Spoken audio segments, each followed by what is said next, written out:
Halo, selamat datang di video ini. Perkenalkan, nama saya Samawati, NIM H0321517. Pada video ini saya akan membahas mengenai struktur bunga secara terkhusus terhadap satu spesies bunga. Nah, kali ini saya memilih kamboja Jepang atau Adenium obesum sebagai objek bunga yang akan saya teliti strukturnya. Jadi sedikit penjelasan mengenai Adenium obesum ini. Dia merupakan spesies tanaman hias yang berbatang besar, tidak berkambium, akarnya menyerupai umbi, daunnya panjang dan bentuknya bermacam-macam, bisa lonjong, runcing, kecil maupun besar, serta warna bunganya bermacam-macam. Nah, mengenai struktur bunga sendiri, umumnya ada 9 poin struktur bunga yang dapat kita amati. Yang pertama adalah tangkai bunga atau pedicellus. Tangkai bunga atau pedicellus ini merupakan bagian bunga yang masih jelas bersifat batang. Di bagian ini biasanya terdapat daun-daun kecil yang merupakan daun-daun peralihan untuk menjadi perhiasan bunga. Struktur yang kedua yakni dasar bunga atau reseptakel.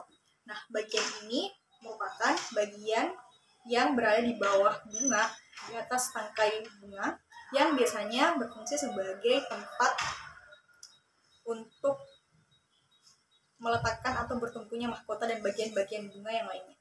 Ya, struktur yang ketiga adalah kelopak bunga atau kaliks. Bagian ini, kelopak bunga atau kaliks merupakan bagian terluar dari bagian bunga yang berfungsi untuk melindungi bunga pada waktu bunga masih kecil atau dalam bentuk kuncup. Struktur yang keempat adalah mahkota bunga atau corolla. Nah, mahkota bunga ini, bagian ini merupakan bagian bunga yang paling indah dan biasanya berwarna-warni. Ini digunakan untuk menarik serangga agar hinggap pada bunga tersebut. Nah, mahkota bunga biasa disebut dengan perhiasan bunga. Selanjutnya bagian yang kelima atau struktur yang kelima adalah benang sari yang merupakan salah satu bagian yang paling vital pada bunga karena merupakan organ reproduksi jantan pada bunga. Benang sari itu terdiri dari tangkai benang sari dan pada ujung tangkai merupakan kepala sari atau kepala bunga. Bagian yang keenam adalah kepala putik, serta yang ketujuh adalah tangkai putik.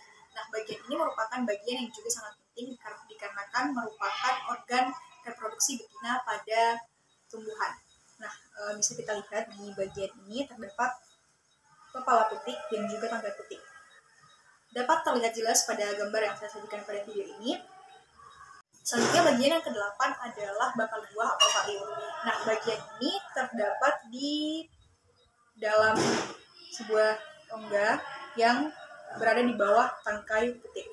Di bagian bunga ini tidak dapat terlihat secara jelas, namun saya sudah menyajikan gambar yang menyajikan secara jelas mengenai bakal buah atau farium itu.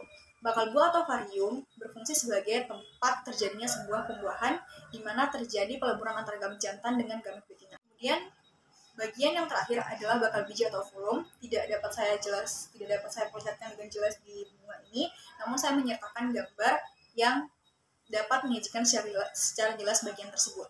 Nah, bagian ini berfungsi sebagai tempat terjadinya proses pembentukan biji untuk kemudian dapat menghasilkan biji yang matang.